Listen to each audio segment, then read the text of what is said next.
Malappuram RRRF ക്യാമ്പിൽ നിന്നും കാണാതായ പോലീസുകാരൻ തമിഴ്നാട്ടിൽ എന്ന് പോലീസിന് സൂചന ലഭിച്ചു. ബിജോയിയുടെ അവസാന ടവർ ലൊക്കേഷൻ ചെന്നൈയിലെന്ന് സ്ഥിരീകരിച്ചു. തമിഴ്നാട് കേന്ദ്രീകരിച്ചും പോലീസ് അന്വേഷണം ആരംഭിച്ചു. AV ജയശങ്കർ തിരുവനന്തപുരത്ത് നിന്ന് കൂടുതൽ വിവരങ്ങളുമായി ചേരുന്നു. ജയശങ്കർ, എന്താണ് വിശദാംശങ്ങൾ? അതായത് വേണുഗോപാലകൃഷ്ണൻ ഏറ്റവും ഒടുവിൽ പോലീസിന് ലഭിച്ച വിവരങ്ങളുടെ അടിസ്ഥാനത്തിലാണ് ബിജോയ് തമിഴ്നാട്ടിലുണ്ടെന്ന് പോലീസ് സ്ഥിരീകരിക്കുന്നത്. ഇയാളുടെ ടവർ ലൊക്കേഷൻ നിലവിൽ ചെന്നൈയിലാണ് കാണിക്കുന്നത്.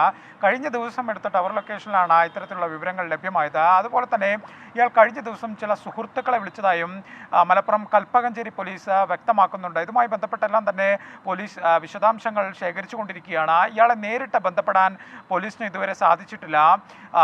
അതേസമയം തന്നെ ഇയാൾ കടുത്ത രീതിയിലുള്ള പീഡനം നേരിട്ടുവെന്ന കുടുംബം ആരോപണമായി ഇന്ന് രംഗത്തെത്തിയിരുന്നു. വലിയ തോതിലുള്ള പീഡനം തൊഴിലിടത്തിൽ നേരിട്ടു എന്നാണ് പിതാവ് നമ്മോട് പറഞ്ഞത്. എന്തായാലും നിലവിൽ ഇയാൾക്ക് വേണ്ടിയുള്ള അന്വേഷണമാണ് പോലീസ് നടത്തിക്കൊണ്ടിരിക്കുന്നത്.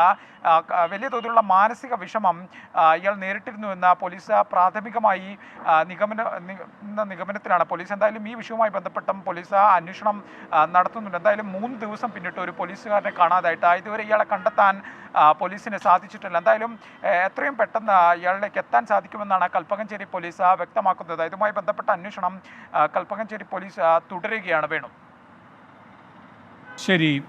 AV ജയശങ്കറാണ് തിരുവനന്തപുരത്ത് നിന്ന് വിവരങ്ങളുമായി ചേർന്നത്.